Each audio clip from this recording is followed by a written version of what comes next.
YouTube, it's Daniel here. I'm in my bathroom. It's got terrific lighting. The skylight is massive. It's like 1 meter by 1 meter.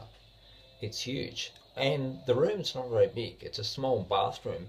I mean, the skylight is probably a third of the size of the entire bathroom. So that's why I've got fabulous light, and this video probably looks a lot better. By the way, at the moment I'm uploading in standard definition because it's so much quicker. It's like, instead the file is maybe 30 meg, 50 meg, 80 meg at the most, as opposed to 250, 300, 350 meg for high definition. So I think at the moment I'll keep uploading in standard definition. I'll give this a go and see how it goes.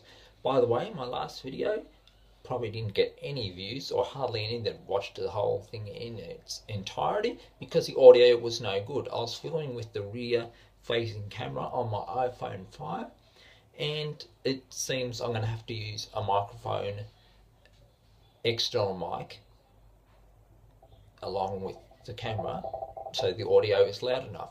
This time I'm using the iPhone 5 once again, but I'm using the front facing camera. So it's the 1.2 megapixel, which is fine for just close-up view like I've got. What I talked about in the last video, in case you didn't hear it because it wasn't very loud, was I've got a Bichon Frise dog. She is 1.5 years old, and she had a congestion problem since we got her, really. And we're about 8 weeks old, she came to stay with us, and she had a congestion the whole time. And I don't like that. It's not nice. I've taken her to the vet, and they said she was fine. And when she got de-sexed, they looked at her soft palate in her throat area, and that was fine. So there's no problem there. So I thought it might be an allergy. So I changed her diet slightly. I removed wheat from her diet, and she seems a little bit better. She seems a lot better, actually. And I bought a product called Canada C, the C variety of their dry food, grain-free dry food, and it's really good. It smelled beautiful. Salmon was the smell of it, and I think there's a lot of salmon in it. Anyway, gave it to her about 2 weeks ago now, and she loved it and all this, but later on that day she was sick. And geez, that's no good. So I thought I'd wait a week, just because she probably remembers she was sick after having that, and just to make sure it wasn't for any other reason, I waited a week and gave it to her again, and yes, she was sick again, which is not too good.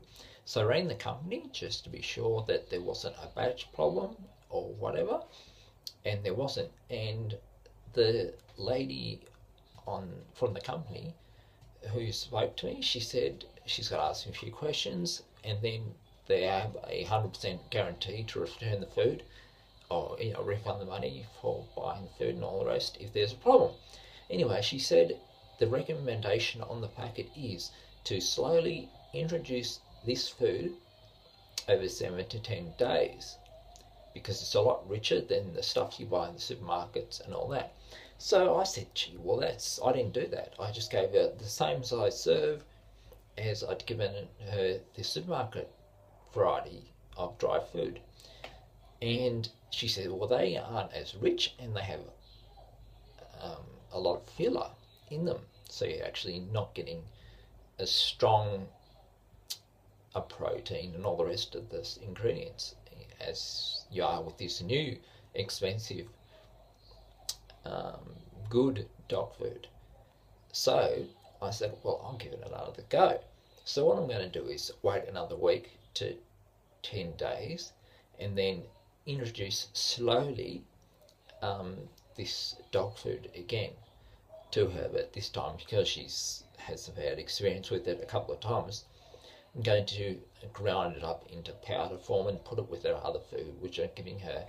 I've actually been waking up or getting up early in the morning and cooking her rice flakes and putting half a dessert spoon of tuna with it and mixing that together. That's her breakfast instead of the dry food, because I haven't got any grain-free or wheat-free dry food at the moment, except for the stuff that's made her sick.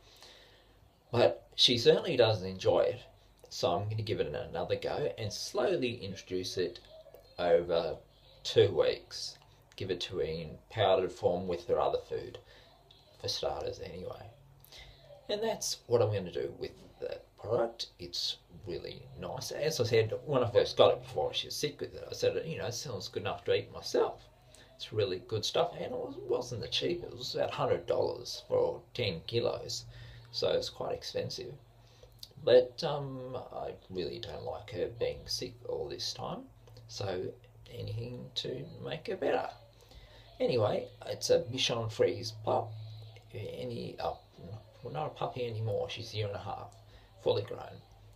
So if anyone else has got some experience with Bichon Frise and eating problems and all the rest, let me know. I'm interested to hear. And you can leave the comment in the comment section, or my email address will be attached as description of this video if you'd like to email me anything. Anyway, take care. Speak to you next time. See you later.